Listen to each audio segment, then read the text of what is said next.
उठो उठो लाल मदन गोपाल। जय श्रीमिता, मैं नीतू पांडे टिप चैनल पर आप सबका स्वागत करती हूँ। इस कथा का वर्णन स्कंद पुराण में मिलता है।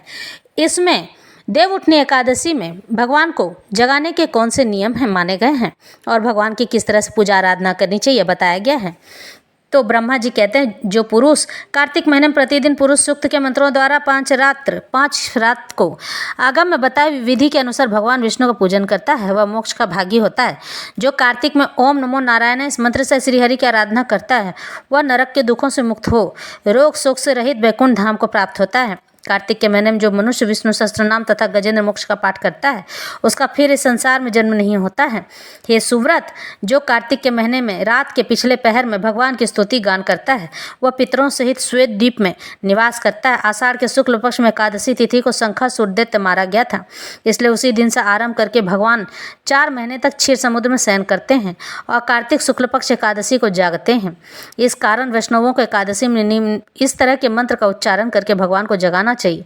उत्तिष्ठोत्तिष्ठ गोविंद, उत्तिष्ठ गरुड़ ध्वज, उत्तिष्ठ कमलाकांत, त्रैलोक्य मंगलम कुरु। वैसे गांव देहात के लोग कहते हैं, उठो उठो लाल जगत के पाल तेजो निद्रा, उठो उठो लाल मदन गोपाल तेजो निद्रा जगत के पाल। हे गोविंद उठिए उठिए, हे गरुड़ ध्वज उठिए, हे कमलाकांत निद्रा का त्याग कर तीनों लोगों का मंगल कीजिए। ऐसा कहकर प्रातःकाल शंख और नगाड़े आदि बजवाते हैं। वीणा वेणु और मृदंग आदि के मधुर ध्वनि के साथ नृत्य गीत और कीर्तन आदि करते हैं। देवेश्वर श्री विष्णु को उठाकर उनकी पूजा करें और सायंकाल में तुलसी की वैवाहिक विधि को संपन्न करें। एकादशी सदा ही पवित्र मानी जाती है, इसलिए कार्तिक की एकादशी परम पुण्यमय मानी गई है। उत्तम बुद्धि वाला मनुष्य वृद्ध माता पिता का विधि पूर्वक पूजन करके अपनी स्त्रियों के साथ भगवान विष्णु के प्रसाद को ग्रहण करे।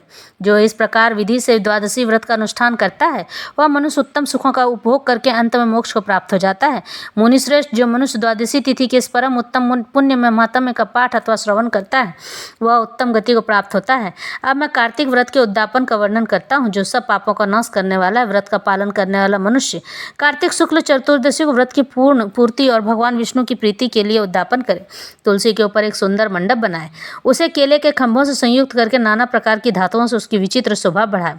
मंडप के चारों ओर दीपकों की श्रेणी सुंदर ढंग से सजाकर रखे। उस मंडप में सुंदर बंधनवारों से सुशोभित 4 दरवाजे बनावे और उन्हें फूलों तथा चंवर से सुसज्जित करे। द्वारों पर पृथक पृथक मिट्टी के द्वारपाल बनाकर उनकी पूजा करो। उनके नाम इस प्रकार हैं, जय विजय चंड प्रचंड नंद सुनंद कुमुद और कुमुदाक्ष। उन्हें चारों दरवाजों पर दो के क्रम से स्थापित कर भक्ति पूर्वक पूजन करे। तुलसी की जड़ के समीप 4 रंगों से सुशोभित सर्वतोभद्र मंडल बनाए और उसके ऊपर पूर्ण पात्र तथा पंचरत्न से संयुक्त कलश की स्थापना करे। यानी कि विवाह में जैसे मंडप बनाया जाता है हूबहू उसी तरह की स्थापना करे। कलश के ऊपर शंकर चक्र गदाधारी भगवान विष्णु का पूजन कर भक्ति पूर्वक उस तिथि में उपवास करे तथा रात्रि में गीत वाद्य कीर्तन आदि मंगलमय आयोजनों के साथ जागरण करे। जो भगवान विष्णु के लिए जागरण करते समय भक्ति पूर्वक भगवत संबंधी पदों का गान करते हुए सैकड़ों जन्मों की पाप राशि से मुक्त हो जाते हैं। उसके बाद पूर्णमासी में एक पत्नीक ब्राह्मण को, मतलब जिसकी एक ही पत्नी हो, उस ब्राह्मण को निमंत्रित करें। प्रातःकाल स्नान और देव पूजन करके वेदी पर अग्नि की स्थापना करें और अतो देव इत्यादि मंत्र के द्वारा देवादिदेव भगवान की प्रीति के लिए तिल और खीर की आहुति दे। होम की शेष विधि पूरी करके भक्ति पूर्वक ब्राह्मणों का पूजन करे और उन्हें यथाशक्ति दक्षिणा दे। भगवान द्वादशी तिथि को शयन से उठे, त्रयोदशी को देवताओं से मिले और चतुर्दशी को सबने उनका दर्शन एवं पूजन किया, इसलिए उस तिथि में भगवान की पूजा करनी चाहिए। गुरु की आज्ञा से भगवान विष्णु की सुवर्णमयी प्रतिमा का पूजन करे। इस पूर्णिमा को पुष्कर तीर्थ की यात्रा श्रेष्ठ मानी गई है। हे नारद, कार्तिक के महीने में इस विधि का पालन करना चाहिए। जो इस प्रकार कार्तिक के व्रत का पालन करते हुए धन्य और पूजनीय है उन्हें उत्तम फल की प्राप्ति होती है। जो भगवान विष्णु की भक्ति में तत्पर हो कार्तिक में व्रत का पालन करते हैं उनके शरीर में स्थित सभी पाप तत्काल नष्ट हो जाते हैं। जो श्रद्धापूर्वक कार्तिक के उद्यापन का महात्म्य सुनता है या सुनाता है वह भगवान विष्णु का सायुज्य प्राप्त करता है। उनके पास में वो चला जाता है। भगवान विष्णु की पूजा में रात्रि काल व्यापिनी यानी कि रात के समय में चतुर्दशी ग्रहण करनी चाहिए और अरुणोदय यानी सूर्योदय के समय भगवान शिव की पूजा करनी चाहिए। सायंकाल संध्या के समय काशी के पंचगाती तीर्थ में स्नान करके भगवान बिंदु माधव की पूजा करें, यानी कि भगवान विष्णु की। पहले विष्णु कांची में स्नान करके भगवान अनंत सेन की पूजा करें, फिर रुद्र कांची में स्नान करके ओंकारेश्वर के अग्नि तीर्थ में नहाकर भगवान नारायण के रथों में स्नान करके केदारेश्वर की प्रयाग में यमुना में नहाकर भगवान वेणी माधव को और फिर गंगा में स्नान करके संगमेश्वर की पूजा करें। जो ऐसा करता है उसके सब प्रकार की संपत्तियां अधीन हो जाती हैं। अगर इस तरह से आप तीर्थों में जा कर नहीं नहा सकते हैं तो आप अपनी बाल्टी में ही 7 बार उसी जल को दे डालें और इन सब का नाम ले लेकर कहते जाएं कि इस तीर्थ का जल है, ये इस तीर्थ का जल है, और भगवान विष्णु को इस चीज़ का साक्षी बना लें। कार्तिक मास के शुक्ल पक्ष में जो अंतिम 3 पुण्यमयी तिथियां वे त्रयोदशी, चतुर्दशी और पूर्णिमा कल्याण करने वाली मानी गई हैं। उनकी अति पुष्करणी संज्ञा है। वे सब पापों का नाश करने वाली हैं। जो पूरे कार्तिक मास में स्नान करता है वह उन्हीं 3 तिथियों में स्नान करके पूर्ण फल का भागी होता है।